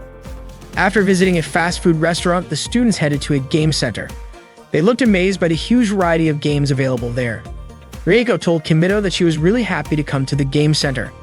Kaie invited Reiko to try the claw machine. Reiko managed to win a stuffed animal, and her friends clapped for her. Meanwhile, Arika was playing a dance game. According to Kimito, Aika was really good at dance games, but the other girls seemed more interested in the claw machines and the cute animals. Arika sat quietly by herself, so Kimito suggested that she just wait because the others would probably come over soon. Suddenly, the twin sisters showed up and asked Aika for help playing a game. However, Aika told them to leave because she wanted to go buy some juice. Kimito then stepped in and helped the twins with the claw machine. After winning a prize, Kimito gave the stuffed animal to them, and they thanked him happily. Out of nowhere, another girl asked Kimito to teach her too. She pressed the button while Kimito helped her aim. The girl was so nervous that Kimito advised her to focus on one stuffed animal and then press the other button. When their hands accidentally touched, the girl became even more flustered. Kimito gently encouraged her to move slowly and keep her eyes on the prize. After she successfully got a stuffed animal, she thanked Kimito warmly. To his surprise, more students lined up because they also wanted to be taught by Kimito. Even Reiko, who had already played in one earlier, asked for his help. Kimito and the others then moved to the dance game area. He looked around, wondering where Aika had gone since she had been there earlier. Kaya asked what the game in front of them was called. Kimito explained that it was a game where players had to dance along with the music. He asked if they wanted to give it a try and decided to demonstrate how it worked. Kimito danced according to the moves shown on the screen, impressing everyone with how well he could play. Kimito mentioned that the game could be played with two people. Two students tried playing together, but they struggled and even ended up bumping into each other. Suddenly, Arika appeared and immediately jumped into dance. She told them they needed to focus on the instructions shown on the screen. Arika danced while giving live instructions, helping her partner follow along easily. Arika and her partner managed to clear the game perfectly, earning admiration from everyone else. Aika got so excited that she did not even realize she had started chatting with her partner, something she normally tried to avoid. The others were so impressed that they started asking Aika to teach them too. Seeing their enthusiasm, Aika felt truly happy, thinking that her dream of becoming popular might finally come true. After they had their fill of games, they went to Starbucks to enjoy some coffee. Meanwhile, Karen was happily playing with a dog nearby. Aika smoothly recited a complicated drink order: grande hazelnut vanilla almond caramel extra whip caramel sauce rumba chip chocolate cream foamsino, without missing a beat. Her friends were amazed and praised Aika, saying she was incredible. They even started relying on her because she looked so confident. Aika was absolutely thrilled to hear their compliments. The group joked about how commoners needed to cast complicated spells just to order coffee. They were not even sure if they could manage it themselves.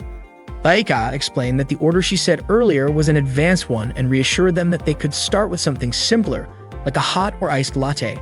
Seeing how close Aika and the others were becoming, Rieko grew noticeably gloomy. Even when Aika came over to join them, Rieko still seemed down. At one point, the group asked Aika what the small hole on the coffee cup lid was for. They wondered if it was meant for drinking. Aika was not sure either, but she wanted to show them how to drink through it. Unfortunately, Himina did not manage to stop her in time. Aika burned her mouth on the hot coffee, making her cry out in pain. Rieko immediately worried about her, but Aika quickly insisted that she was fine, even though she had clearly been hurt. While her friends were enjoying their coffee, Karen kept chasing after a dog. Out of nowhere, Kimido asked if they ever used their phones. Since they met each other every day, they hardly ever used them. Kimido then asked if they rarely sent messages to each other. They explained that they liked to keep it a secret from their other friends, so they usually only did it right before going to bed. Curious, Kimido asked about Aika. Aika said that she never did that, mostly because she had never been friends with anyone in her class before. Hearing that, the two girls offered to exchange emails with her. Aika looked a little confused, but Kimido encouraged her to accept them as her friends. Aika looked really happy and friendly. After that, everyone started competing to exchange emails with her. Seeing Aika smile so brightly made Kimido feel happy too, though Reiko looked a little down. Meanwhile, Hakuo was completely absorbed in playing with dolls, and Sakamori asked what she was up to. Aika started making a lot of friends after she opened up during the dance game. Back then, the students were still in the commoner's garden and they visited a fashion center. Aika explained to them that the tears in the jeans were not because they were damaged, but because that was the design. That was what people called fashion.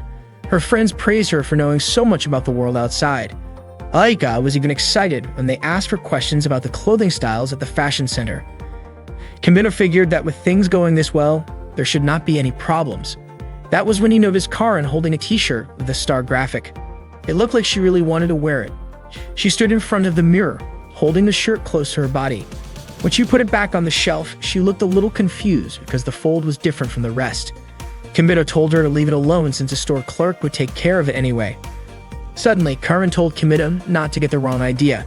She said she was not interested in items like that and just happened to pass by.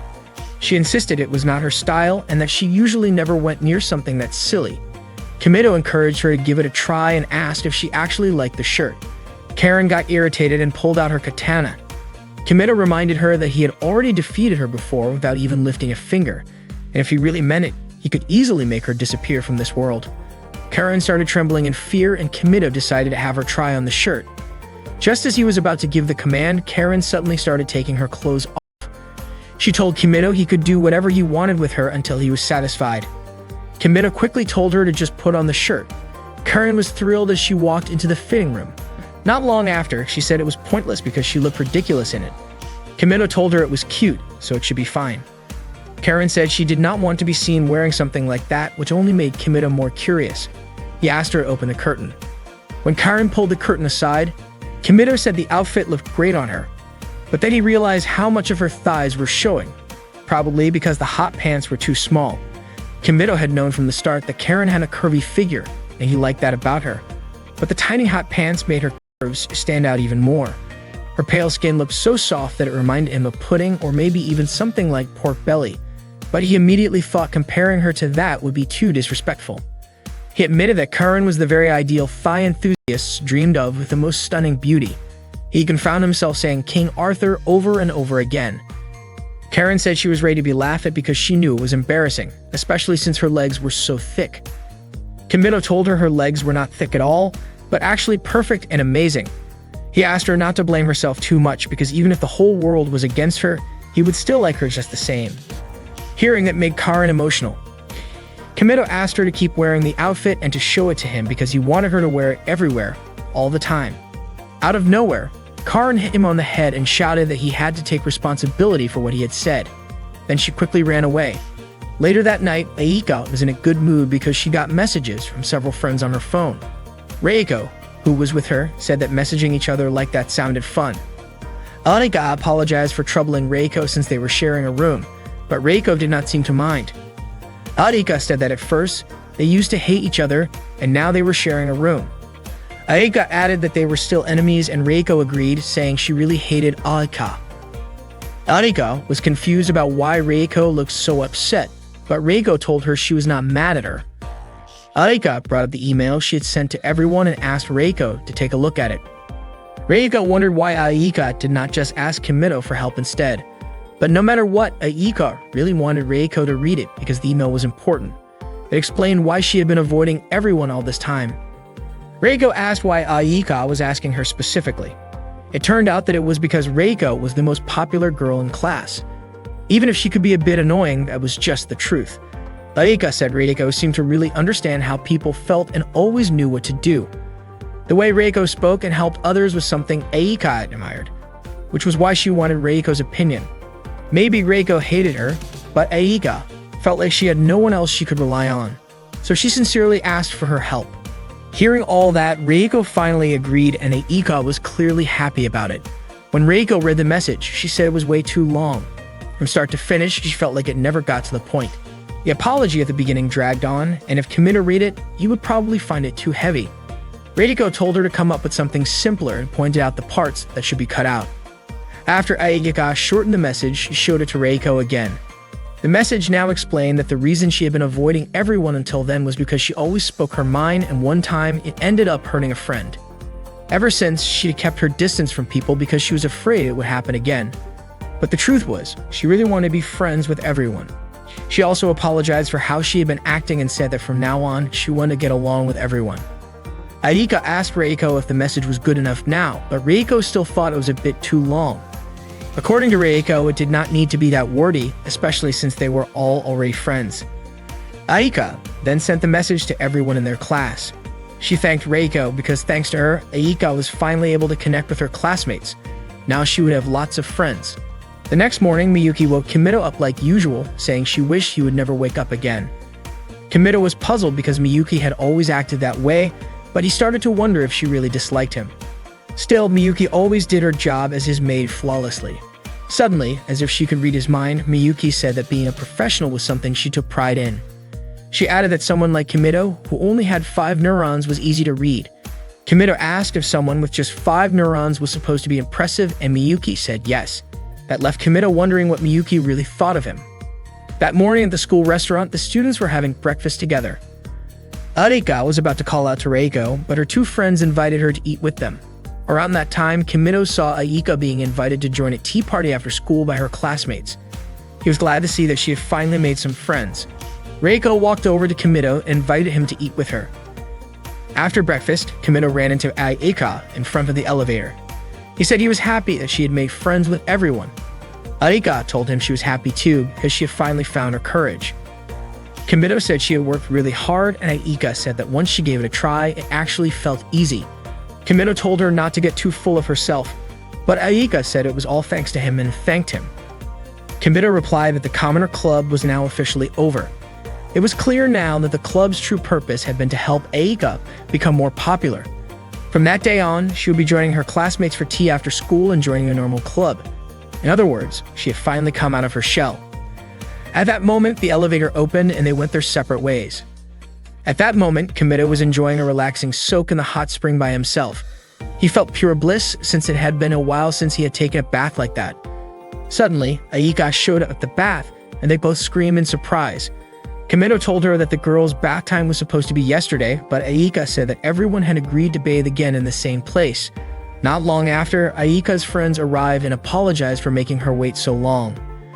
While that was happening, Kimito dove underwater and hid behind Aika's legs. Aika's friends invited her to get into the water already. Kimito tried to hold his breath, but when he could not take it anymore, he came up for air. Right then, Aika made a noise to keep her friends from getting suspicious. One of them asked if something was wrong, and Aika pretended she was just enjoying the hot bath. Kimito dove underwater again. He could feel the warm towel covering Aika's backside. Even though the towel was small, the sensation made him a little too excited. The softness of her thighs felt like pudding. Aika's friends pointed out that her face was turning red. Aika almost blurted out that Kimito was there, but Kimito quickly covered her mouth with his hand. He started to panic, knowing that if he slipped up even a little, Aika would probably tell them everything. One of the girls grew suspicious, wondering why Aika's hand suddenly looked bigger and was coming from such a weird angle, but they brushed it off, thinking maybe it had just imagined it. One of them asked what was going on with Kimito since Aika had mentioned his name earlier. Aika replied that it was nothing.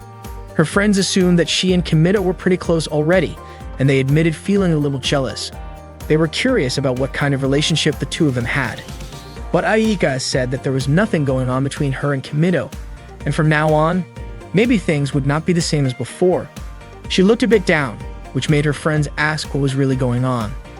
Aika said she was fine, even though she clearly did not look it. Meanwhile, Kimito was struggling to hold his breath any longer. He knew he had to do something. Out of desperation, he suddenly reached up and grabbed one of Aika's friends. The girl assumed Aika had done it and told her that her joke had gone way too far. Aika apologized. She knew right away that it was Kimito's doing and elbowed him hard in the head. At that point, Kimito started to lose consciousness. Aika's friends eventually left the bath and walked away. Aika panicked when she realized Kimito had passed out. She quickly pulled him up and was about to give him mouth-to-mouth. She tried to convince herself that it was not really a kiss and that their lips would not actually touch. She went for it, but the first attempt did not work. When she tried again, her friends suddenly returned to the bath and caught her in the middle of it, right as she was giving Kimito mouth-to-mouth. They were shocked, and Aika panicked when she realized they had seen her. Without thinking, she said that Kimito's lips were really soft and felt kind of nice. The next morning, Miyuki woke Kimito up as usual, saying she really wished he would never wake up again. When Kimito opened his eyes, he wondered if he had passed out from spending too much time in the hot spring the day before. Miyuki reminded him that the students were supposed to gather in the lobby at 10 o'clock and that he only had 20 minutes left. She told him to hurry and get ready. Once he finished getting ready, Kimito headed to the lobby. Strangely, the other students were glaring at him with judgmental looks. He walked over to Aika and asked what was going on. Aika said it was nothing, but Kimito was sure something had happened because everyone kept staring at him. Soon after, the students began to leave the lobby. Still confused, Kimito asked Aika again what was going on. Aika finally told him that the other students thought they were dating. Kimito was confused about how they could have gotten that idea. Before he could even figure out what had happened, Karen stormed over, called him a liar, and punched him hard. She said she really hated him. That afternoon, Aika told Reiko, Hakuya, and Karen everything about what really happened between her and Kimito. Reiko asked if that meant Aika and Kimito had not kissed. Aika confirmed that they had not, which made Reiko feel relieved. She said they needed to clear up the misunderstanding as soon as possible, and she was even willing to help. In her opinion, they had to act fast by sending a message to everyone in their class. As soon as Kimito arrived, Hakuya ran up to him and gave him a hug. Aika then asked Reiko to give her a little more time, and Reiko agreed. Reiko added that if that was the case, next time she would have to be paired up with Aika again. Aika was confused as to why Reiko seemed so happy about that, but Reiko quickly denied feeling happy at all. Aika started wondering just how much Reiko hated her, since she looked so cheerful in that kind of situation. Hearing that, Reiko tried to deny it. Aika then said that just yesterday, she had thought Reiko might actually be a good person, but now she had to admit she really disliked her. Not wanting to back down, Reiko said she disliked Aika too. Watching the two of them go back and forth like that, Kimito could not help but smile. Kimito told Aika about a fortune-telling app on his smartphone. Curious, Aika asked him to show it to her. When the app started up, a voice played that sounded just like Marika's, so Aika thought it was her. But Kimito explained that it was not Marika, only the same voice actor. The fortune was based on the moon's movements. According to the result, many people said that Aika had a thin mental wall, meaning she was too honest and easily hurt by small things. That was why she often craved attention from those around her. Aika said the reading was spot on. She was surprised that just her birth date could reveal so much, and she praised the fortune-telling methods of commoners for being impressive. Kimito pointed out that the reading also included a lucky color. As soon as she found out, Aika dressed entirely in green to match her lucky color. She even covered her face with green to make sure it had the full effect. She asked if she needed to cover her palms as well. Kimito said that was actually a great idea. He handed her some soybeans and told her to dance while shouting, "Beans, beans," since it was a traditional dance among commoners to celebrate the change of seasons. Aika said that nobles also used beans in their seasonal rituals. Kimito admitted it was not quite the time for a seasonal shift, but he was confident that at least half her luck would come if she did it, so she had to go through with it. Aika asked if she was supposed to use roasted beans, but Kimito insisted that soybeans were important too. He encouraged her to dance with the luck in her hands. Aika began dancing right away, yelling, "Beans, beans." Kimito complimented her and said it was time to finish it with a gets pose. Aika danced again and wrapped it up with that pose just as Reiko, Hakua, and Karen entered the classroom. Reiko asked who was hiding behind the green outfit. Kimito explained the fortune app to Reiko, Hakua, and Karen. Then it was Reiko's turn to hear her fortune. It said that thanks to her sharp observation and analytical skills, she would do well in management. The reading also revealed that Reiko enjoyed being around others and was the type of person who never gave up on love. Reiko was impressed. It felt incredibly accurate. Aika agreed, saying that commoner fortune-telling was really on point. Next was Hakua. Her fortune said her passion and desires were in balance, and she only needed to improve how she managed the two. It also said she would be well-suited to becoming either a scientist or an artist. Reiko commented that the fortune-telling of commoners was truly amazing, like a glimpse into the future. Kimito added that it was true. Hakua really did fit the image of a scientist at their school. Suddenly, Karen called it all ridiculous and asked what kind of reading the app could possibly give her. She was sure something that silly could never figure her out. Kimito asked if she wanted her fortune read too. Karen brushed it off, saying it would probably be something about martial arts. Maybe something about her becoming a great warrior or someone like Miyamoto Musashi. But Kimito told her that kind of result did not exist. Instead, the app said that Karen was actually very lonely, the type of person who constantly worried about things around her, made lots of careless mistakes, and often messed things up. But her smile made people forgive her quickly. When it came to love, she needed to be a little more patient. Her biggest strength was her natural charm. After hearing it, Karen claimed the app must have gotten it wrong. But Kimito said it was almost entirely true. Karen assumed that because Kimito was the one using the app, it gave her a bad result. She snatched the phone from him and said she would do it herself. While going through the app, Karen suddenly noticed a feature that showed compatibility between people. Reiko suggested they use it to help the Commoner Club function better by seeing how compatible everyone was. Since the compatibility feature only worked between male and female pairs, they had no choice but to test it using Kimito as the match. Everyone agreed to try it. Kimito was surprised at how in sync his friends were when it came to things like this. He figured it was probably fine since it was just a game. Reiko asked Kimito to go ahead and start. Kimito said he would begin by checking his compatibility with Reiko first. Hearing that made Reiko nervous, so she suggested letting Aika go first instead, since her name came first alphabetically. Not long after, the results showed up, complete with scores. Reiko, Aika, Karen, and Hakua eagerly asked Kimito to reveal the results. Aika and Kimito got a score of 80 points. According to the result, Kimito was initially scared when he first met Aika, but over time they ended up falling in love. It said the two of them would make a great couple. Aika was overjoyed when she heard that, but she quickly covered her mouth and rushed out of Kimito's room. She came back a moment later and admitted that at first she thought the result was just about her luck in general, but it turned out it was about her compatibility with Kimito. After that, Reiko asked to get her result too, since her last name, Arisugawa, should have come first alphabetically. Aika said she hoped Reiko would get a good score, but she also thought it might be tough to beat an 80, especially since that was her own score. Reiko urged Kimito to hurry and show the result. To everyone's surprise, Reiko scored 90 points. The result said that Reiko and Kimito were highly compatible for marriage, and if they ended up together, Reiko would live a happy life after getting married. Reiko was thrilled. She never expected to get 90 points and be told she would make a great match for Kimito. Aika was not happy about it. She was convinced something must have gone wrong, or maybe Kimito had entered the wrong information. Reiko said she was just grateful that both she and Aika got high scores, and honestly, she was really happy. Then she teased Aika for only getting 80 points. Next up was Hakua. Kimito was actually really curious to see how compatible he was with her. After a short wait, the score appeared. Hakua got 50 points. The result said that the score was neither good nor bad. It also mentioned that Hakua tended to misunderstand things easily, so a relationship with her would take more effort and understanding. The result made things a little awkward between Kimito and his friends. To ease the mood, Kimito reminded them that the compatibility test was just a fortune-telling game, and he invited everyone to have some tea together. Reiko asked Hakuya if she needed her to bring some new snacks, and Aika immediately offered to go get them. Kimido was surprised because he had assumed the result would not affect Hakuya at all. He then asked Karen if she wanted to try the compatibility test too. Karen said it would not be fair if she were the only one who did not do it, but Kimido told her that if she did not want to, she should not feel pressured. Not long after, Karen and Kimido's compatibility score came out 0 points. According to the result, if Karen and Kimido ended up together, Kimido would die. Kimido was shocked, and Karen was so upset that she actually pulled out her katana and pointed it at him. Kimido admitted that the result might be spot on, judging by how Karen was reacting. Karen said she did not care. She thought their compatibility did not need a test to prove it. She already knew it would be terrible. Kimido apologized and realized he had accidentally entered the wrong birth date for Karen. He quickly corrected it and re-entered the information.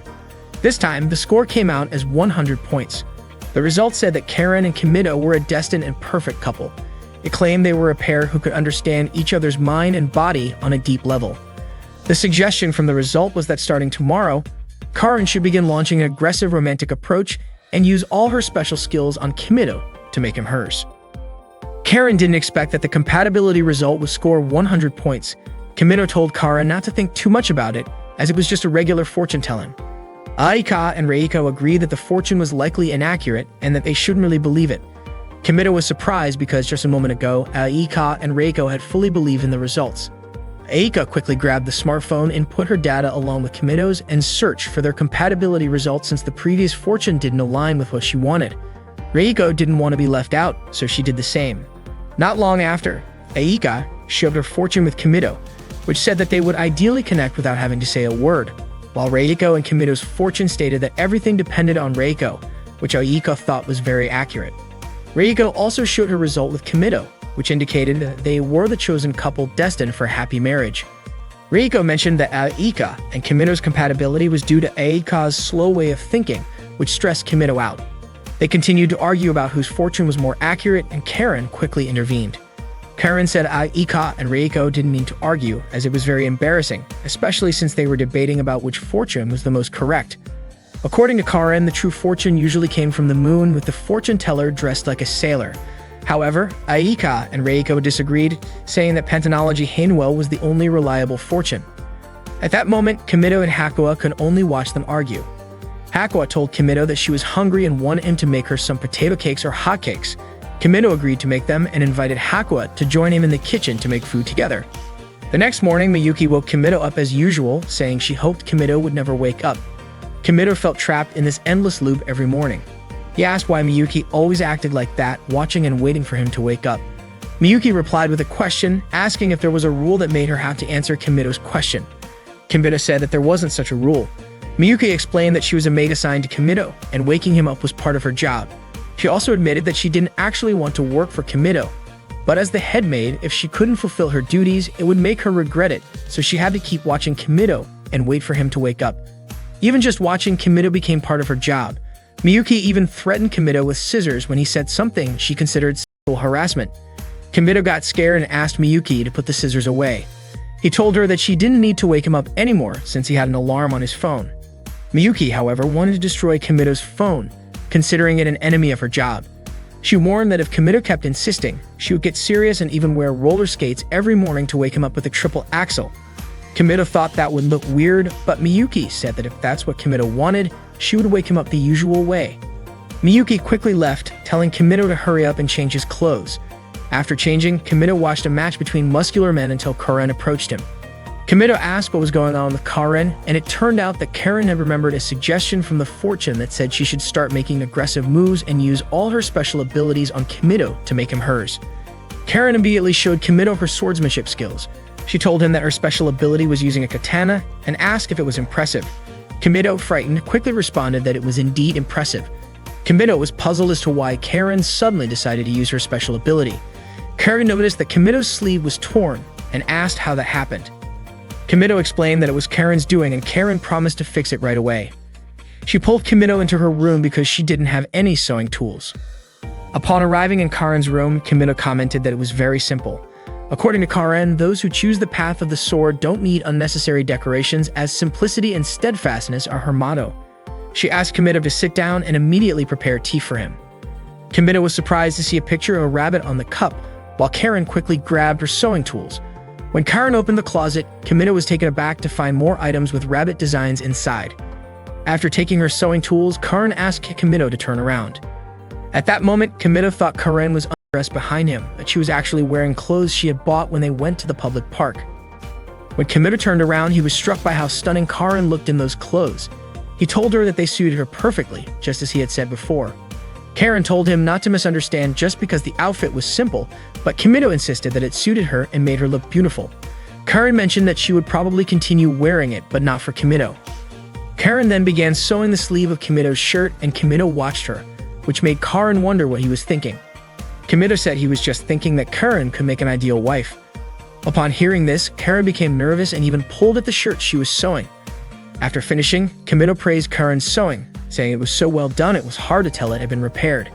Karen replied that this was her best skill right after her swordsmanship. Kimito praised her, saying that even his mother couldn't sew as well. Karen asked if that meant Kimito was indirectly inviting her to meet his parents. She also mentioned that Kimito's underwear was torn and that she could sew it too, but Kimito refused, saying that if he took it off, he would be half naked. Karen insisted taking the underwear to fix it, which caused Kimito to fall. She apologized and approached him, commenting that Kimito's arms were slim, though different from a woman's, and that it didn't mean anything special. She was curious how Kimito could be stronger than her.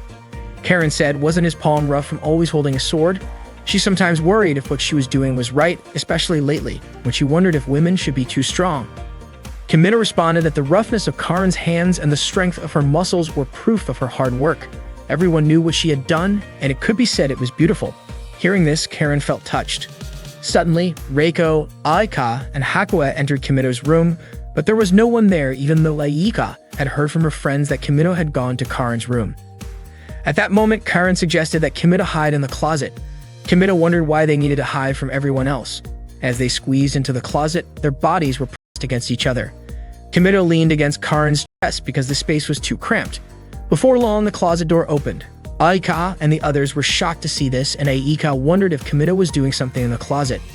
Accidentally, Aika saw a wrestling video on Kimito's smartphone. Kimito explained that it was just a prediction. Aika wondered if Kimito had to do what the prediction said, and Kimito quickly decided to try it out.